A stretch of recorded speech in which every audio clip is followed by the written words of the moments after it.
Al-Quran dan Ulumul Quran. Kami kelompok 1 atas nama Widya Putri dan saya Jumarni. Baiklah, di sini saya akan menjelaskan tentang latar belakang Al-Quran.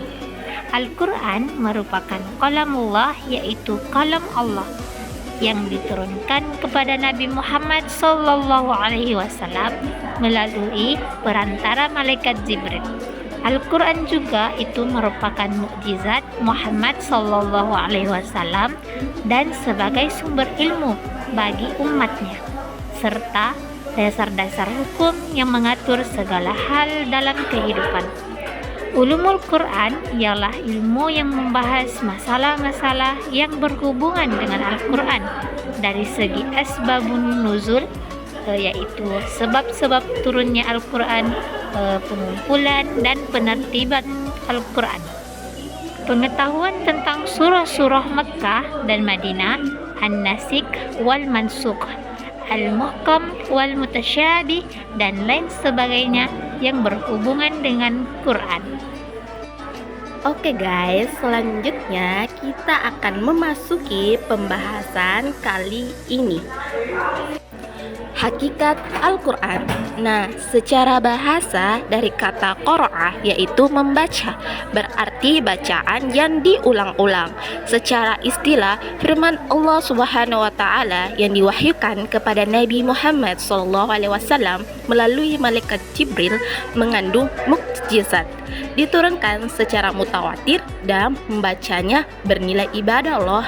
Nah, Al-Quran adalah kitab suci terakhir yang paling lengkap dan sempurna sebagai petunjuk hidup manusia. Nah, ini wajib dibaca, dipelajari, dan diamalkan oleh setiap muslim loh. Baiklah, selanjutnya adapun nama-nama lain Al-Quran, yaitu Alkitab, buku petunjuk bagi orang yang bertakwa, Quran surah Al-Baqarah ayat 2, Al-Furqan, pembeda antara yang benar dan salah dalam Quran surah Al-Furqan ayat 1, Az-Zikr, yaitu peringatan bagi manusia dalam Quran surah Al-Hijr ayat 9, Al-Huda, petunjuk bagi manusia dalam Quran surah Al-Baqarah ayat 185, dan yang terakhir An-Nur, cahaya penuntun dalam Quran surah An-Nur. Oke teman-teman, selanjutnya yaitu bukti kebenaran Al-Quran. Nah teman-teman, Al-Quran tidak dapat ditiru atau ditandingi, bahkan satu ayat pun. Allah Subhanahu wa taala menantang manusia untuk membuat yang serupa, namun tidak ada yang mampu loh teman-teman. Bahkan pada masa Abu Bakar muncul nabi palsu yang gagal meniru Al-Quran. Baiklah, selanjutnya adapun proses turunnya Al-Quran. Yang pertama, diturunkan selama 22 tahun 2 bulan 22 hari mulai 17 Ramadan tahun 41 dari kelahiran Nabi hingga 9 Zulhijjah tahun 63. Yang kedua, wahyu pertama itu diturunkan pada surah Al-Alaq ayat 1 sampai 5 ketika Nabi berada di Gua Hira. Wahyu itu diturunkan pada bulan Ramadan. Oke teman-teman, selanjutnya kita akan membahas 3 tahap turunnya Al-Quran. Pertama, dari Allah Subhanahu wa taala ke Lauh Mahfuz, yaitu tempat di mana semua catatan ketentuan Allah disimpan.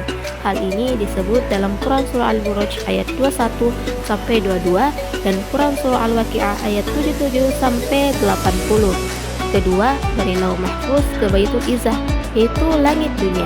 Ini terjadi sekaligus diturunkan pada malam Lailatul Qadar, seperti disebut dalam Quran surah Al-Qadar ayat 1 dan Quran surah Ad-Duhan ayat 3. Terakhir, dari Baitul Izzah ke hati Nabi Muhammad SAW melalui malaikat Jibril. Tahap ini berlangsung secara bertahap sesuai dengan kejadian dan kebutuhan umat saat itu. Ini dijelaskan dalam Quran surah Asy-Syu'ara ayat 193 sampai 195. Oke, selanjutnya hakikat ulumul Quran. ilmu yang mempelajari segala hal terkait Al-Quran, sejarah, tafsir, hukum, bahasa, dan aspek lain untuk memahami Al-Quran secara mendalam dan tepat. Membahas asbabun nuzul, pengumpulan, penulisan, ayat makkiyah dan madaniyah, nasikh dan mansukh, dan lain-lain. Oke teman-teman, selanjutnya definisi ulumul Quran menurut para ulama. Ada 3 loh. Yang pertama, Manna Al-Qatam mengatakan ulumul Quran mempelajari sebab turunnya ayat, pengumpulan, dan penulisan Al-Quran, perbedaan ayat makkiyah dan madaniyah, ayat yang dihapus, hukumnya seperti nasyid dan mansyur, ayat yang jelas dan samar seperti muhkam dan mutasyabih dan lainnya. Kedua, Al-Syuyuti menyebut ulumul Quran mencakup turunnya ayat, sanad, riwayat, adab dalam membaca Al-Quran, makna ayat dan hukum-hukum dalamnya. Terakhir, Al-Syakarni menambahkan tentang urutan penulisan ayat, kodifikasi atau pembukuan Al-Quran, cara membacanya, keajaiban, mukjizat Al-Quran, serta bantahan terhadap orang-orang yang meragukan Al-Quran. Nah, adapun manfaat mempelajari ulumul Quran, yaitu memahami konteks sejarah, sosial, dan budaya masa turunnya Al-Quran, memahami bahasa Arab, gaya bahasa, dan struktur kalimat Al-Quran, menghindari kesalahan penafsiran, dan mengimplementasikan nilai-nilai Al-Quran dalam kehidupan, dan memperkuat iman dan kualitas ibadah kita. Oke teman-teman, yang terakhir yaitu peran ulumul Quran. Ada 3 loh. Pertama, ulumul Quran adalah dasar penting untuk belajar ilmu-ilmu Islam lainnya seperti ilmu fikih, hadis, dan akidah. Kedua, ulumul Quran bisa membantu menghubungkan antara ilmu agama dan ilmu pengetahuan. Contohnya dalam penelitian sains yang berhubungan dengan ayat-ayat Al-Quran.